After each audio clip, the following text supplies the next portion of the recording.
WhatsApp guys, welcome to my YouTube channel আর Bogura TV থেকে আপনাদেরকে স্বাগতম। আপনারা দেখতে পাচ্ছেন আমরা এখন কাজীপুর মেঘাইঘাটে চলে এসেছি।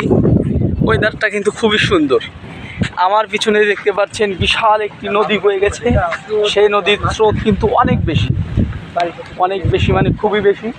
আপনারা দেখতে পাচ্ছেন সামনে বছর আমরা এখানে এসেছিলাম কিন্তু এত স্রোত ছিল না, কিন্তু এখন আমাদের ইচ্ছে হয়েছে আমরা এখন এখানে গোসল করব। সো গোসল করবো আমরা হচ্ছে এই গামছাটা পরে, দেখতে পাচ্ছেন গামছা পরে আমরা গোসল করব। সো ওয়েদারটা কিন্তু খুব সুন্দর। ওই পাশে দেখতে পাচ্ছেন আমরা গোসল করার পরে আমরা যাব হচ্ছে নেটুয়াপাড়া চরে। ওই যে ওইখানে দেখতে পাচ্ছেন নৌকা, ওই নৌকাতে করে আমরা চলে যাব নেটুয়াপাড়া চরে।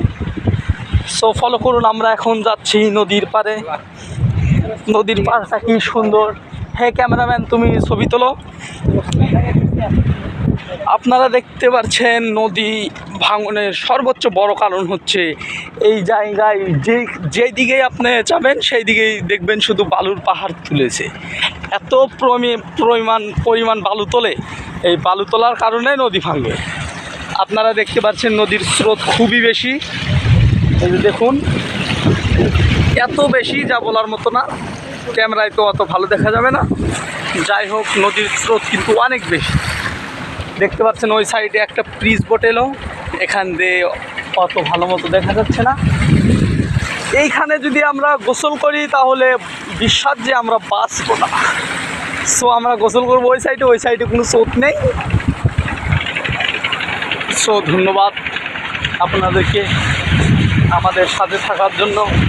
আপনারা যদি এখানে ঘুরতে আসতে চান তাহলে সর্বপ্রথম আপনারা এখানে এসে এই সাইড দিয়ে ঘুরবেন। ওইদিকে বসার জন্য অনেক জায়গা আছে, ফুচকা চটপটি, আপনার যা খেতে ইচ্ছা, ঠান্ডা গরম যা খেতে চাইবেন সবই পাবেন এখানে।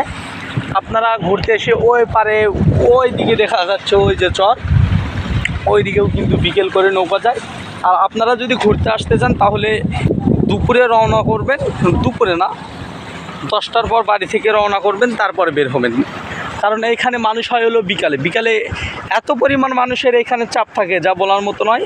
আপনি যেইখানে হাঁটবেন শুধু মানুষ আর মানুষ দেখতে পাবেন।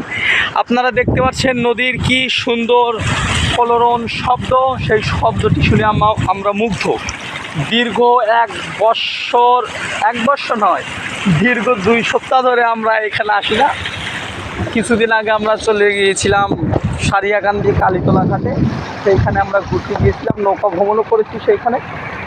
আপনারা দেখতে পাচ্ছেন নদীর এত পরিমাণ স্রোত যা বলার মতো নয়। ওই মাঝখানে যদি কেউ যায় সে ভেসে একদম যমুনার শেষ প্রান্তে চলে যাবে, বাঁচার কোনো উপায় নেই। কোনো নৌকা বা বোটের যদি সাহায্য করে তাহলে তার বাঁচার উপায় আছে। সো এতক্ষণ আমাদের পাশে থাকার জন্য আপনাকে ধন্যবাদ। আসসালামু আলাইকুম।